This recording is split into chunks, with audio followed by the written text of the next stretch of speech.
Congratulations, San Diego Comic-Con finally. It's The Strangers Chapter 2. You presenting to this crowd. How did it feel this weekend?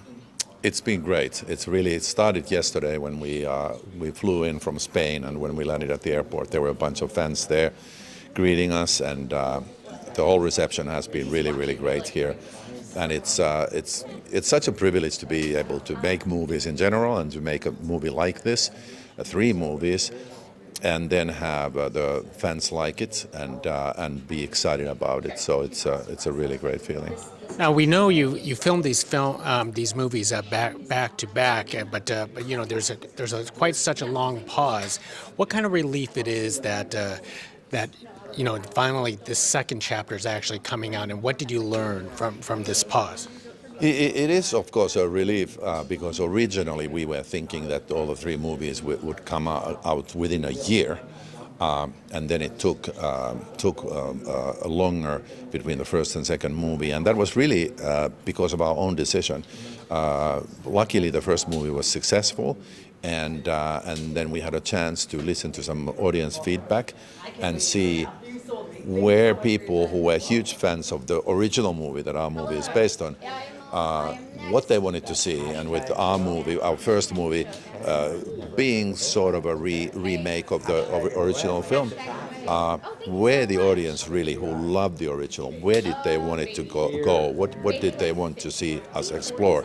And that way we were able to very easily get the studio behind the idea that we could expand on the topic, and then we did more shooting for the second one and the third one, and we were just able to explore more of Maya's character and also explore the strangers themselves and open up that door a little bit, still keeping it a mystery, still keeping these random attacks, acts of violence, but opening the door a little bit to people understanding where are these strangers coming from and what makes them tick. So this all took time to do the shoots and to recut the movies and score them and visual effects and all these things. So it took time. So we were thankful that the studio was willing to give us that time, and now we feel like we really have something very special for the audience. And the third one is pretty much finished. Well, it'll be finished by the time the second one comes out. So I expect the third one to come out much sooner this time. How do you tackle something where it's a different leading man this time around?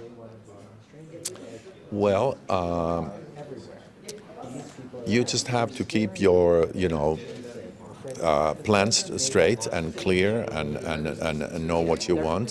And going from, first episode to the second and third chapter, should I say, you just have to have a very clear idea of the characters and the story and how you shoot it. One last thing, because this is being Chapter 2, stuck between Chapter 1 and Chapter 3, how do we make sure that this is not like the forgotten middle child of films? Oh, I think this is maybe, the strongest of all 3 movies, because it starts exactly where the first one ended. So if you think of the original film, if you think of, okay, what if Liv Tyler lived, what would happen?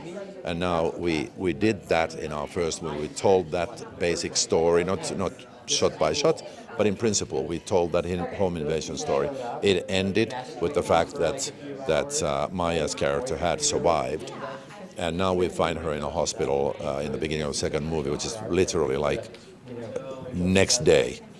And so the huge change that is happening in her character from being this vulnerable, normal young woman who is a victim of a home invasion and horrible violence, now she starts changing, and now we start seeing sides in her that we had no idea were there. So I think the second movie is far from being the link between 1 and 3. It's really, this is where you see the hugest change and trajectory that really has propulsion to take you forward. Can't wait. Thank you very much, Renny. Thank you. Great. Thank you. Thanks.